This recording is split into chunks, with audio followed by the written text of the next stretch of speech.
గోదావరి జిల్లాలో రైల్వే స్టేషన్లు ఎయిర్పోర్ట్లను తలపించే విధంగా సర్వాంగ సుందరంగా తీర్చిదిద్దబడ్డాయని చెప్పుకోవచ్చు. కాకినాడ జిల్లాకు సంబంధించి సామర్లకోట, అదేవిధంగా ఇటు తునితో పాటు కాకినాడ వంటి రైల్వే స్టేషన్లు ఎయిర్పోర్ట్లో ఉన్నామా, మనం రైల్వే స్టేషన్లో ఉన్నామా అన్న మాదిరిగా తీర్చిదిద్దబడుతున్నాయని చెప్పుకోవచ్చు. కేంద్ర ప్రభుత్వం సంకల్పంతో ప్రధానంగా ఈ రైల్వే స్టేషన్లన్నీ కూడా పూర్తిగా కలకలాడుతూ కనిపిస్తున్న పరిస్థితి మాత్రం నెలకొంది. నిజానికి రైల్వే స్టేషన్ అంటేనే విస్తీర్ణమైన ప్రదేశం ఉంటుంది. అంతకు మించి మరింత విస్తీర్ణమైన ప్రదేశం ఉండే విధంగా ఇక లోపలికి ఎంట్రీ దగ్గర నుంచి సిట్టింగ్, డ్రింకింగ్ వాటర్, ఈ ప్రత్యేకతలు, పూర్తిగా గ్రీనరీ, చక్కని లైటింగ్స్, ఇక చీకటి పడిన తర్వాత రైల్వే స్టేషన్ ప్రాంగణంలో ఆకట్టుకోవడం, ఆ ప్రాంతంలో త్యాగమూర్తుల విగ్రహాలు పెట్టడం, ఇలా ఒకటేంటి ఒక్క గోదావరి జిల్లాలకి ముఖ్యంగా కాకినాడకు సంబంధించి తుని, అదేవిధంగా సామర్లకోట రైల్వే స్టేషన్లు, తుని రైల్వే స్టేషన్ 26 కోట్లతో అభివృద్ధి చేశారు. అదేవిధంగా సామర్లకోట కూడా 26 కోట్లతో అభివృద్ధి చేశారు. సరే, ప్రస్తుతం మనం సామర్లకోట తుని రైల్వే స్టేషన్ ప్రాంగణంలో అయితే మాత్రం ఉన్నాము. చూద్దాం, పూర్తిగా గ్రీనరీగా అంటే చాలా విశాలమైన ప్రదేశంగా అయితే మాత్రం రైల్వే స్టేషన్ పూర్తిగా ఎంతో ప్రశాంత వాతావరణంలో అయితే మాత్రం కనిపిస్తూ ఉంది. విషయంలోనే ఇంకా లోపల ప్రాంగణంకి వెళ్ళేమా ప్రత్యేక లిఫ్ట్లు కావచ్చు, అదేవిధంగా సిట్టింగ్ ప్రత్యేక మెట్లు ఏర్పాటు కావచ్చు, అంటే వెయిటింగ్ ట్రైన్ కోసం వేచి ఉండేవారంతా కూడా వారి శ్రేణి అంటే తరగతి బట్టి ఏసీ కావచ్చు, స్లీపర్ కావచ్చు, వారు వేచి ఉండే కావచ్చు, పూర్తిగా ఎక్కువగా గతంలో ఎన్నడూ లేని విధంగా స్టేషన్ ప్రాంగణాలన్నీ కూడా కలకలాడుతూ కనిపిస్తున్నాయి. అమృత్ భారత్ రైల్వే స్టేషన్ల అభివృద్ధిలో భాగంగా రైల్వే స్టేషన్లు ఈ విధంగా తీర్చిదిద్దిన పరిస్థితి మాత్రం నెలకొంది.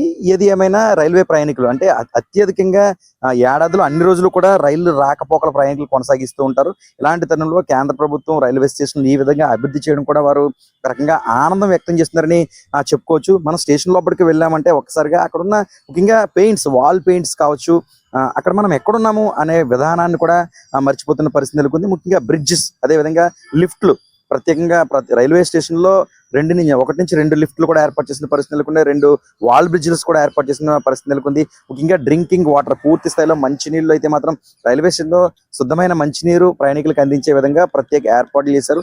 అదేవిధంగా మనకు సిట్టింగ్ తో పాటు వాకింగ్ అనేది రైల్వే స్టేషన్లో ఎక్కువగా మనం పరుగులు తీస్తూ ఉంటాం రైల్వే. అలాంటప్పుడు కూడా ఎలాంటి ప్రమాదాలు జరగకుండా దానికి తగ్గట్టుగా చక్కని అందమైన గచ్చులు, జారని గచ్చులు డిజైన్ చేసిన పరిస్థితి అయితే మాత్రం నెలకొందని చెప్పుకోవచ్చు.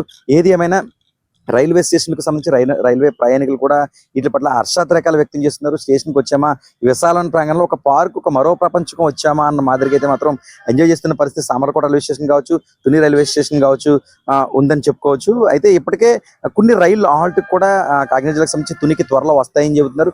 ఏపీ ఎక్స్ప్రెస్, అదేవిధంగా వందే భారత్ వంటి రైళ్లు కూడా త్వరలో గోదావరి జిల్లాలో అంటే తుని రైల్వే స్టేషన్ లో కూడా ఆగుతాయని చెబుతూ ఉన్నారు. ఈ దిశగా అధికార యంత్రాంగం, ముఖ్యంగా రైల్వే అధికారులు కూడా త్వరగా ఈ రైలు ఇక్కడ నిలిపివేయాలి, హాల్ట్ కల్పించాలంటూ కోరుతున్నారు. ఎందుకంటే మనకి అనకాపల్లి తర్వాత మరలా అతిపెద్ద రైల్వే స్టేషన్ తునే ఉంటుందని చెప్పుకోవచ్చు. మళ్ళీ తుని తర్వాత సామర్లకోట, ఆపై రాజమండ్రి. ఈ జిల్లాలో అయితే మాత్రం రాజమండ్రి, సామర్లకోట, తుని ఈ 3 రైల్వే స్టేషన్లే అతిపెద్ద. ఉమ్మడి గోదావరి జిల్లాలో ఈ 3 స్టేషన్లు పెద్ద అని చెప్పుకోవచ్చు. ఇందుకు సంబంధించిన డబ్బులు కూడా అంటే ఇందుకు సంబంధించి అమౌంట్ కూడా అదే విధంగా రైల్వేకి పెద్ద ఎత్తున చేకూరుతుందని కూడా చెప్పుకోవచ్చు. దీనిలో భాగంగా అమృత్ భారత్ లో భాగంగా అభివృద్ధి చేసిన పరిస్థితి మాత్రం నెలకొంది. స్టేషన్కి వచ్చామా మనల్ని మనం మైమర్చిపోతాం అనే విధంగా గోదావరి జిల్లాలో రైల్వే స్టేషన్లు అయితే మాత్రం ఆకట్టుకుంటున్న పరిస్థితి మాత్రం నెలకొంది. ఎక్కువగా అనేక మంది అప్పడం చేస్తూ ఉంటారు, విద్యార్థులు కూడా అప్పడం చేస్తూ ఉంటారు, వ్యాపారాలు చేస్తూ ఉంటారు. ప్రతినిత్యం లక్షలాది మంది, వేలాది మంది ప్రయాణికులతో కిటకిటలాడే రైల్వే స్టేషన్లు సర్వాంగ సుందరంగా అమృత్ భారత్ పేరుతో చక్కగా ఆకట్టుకుంటున్న పరిస్థితి మాత్రం నెలకొన్నాయని చెప్పుకోవచ్చు.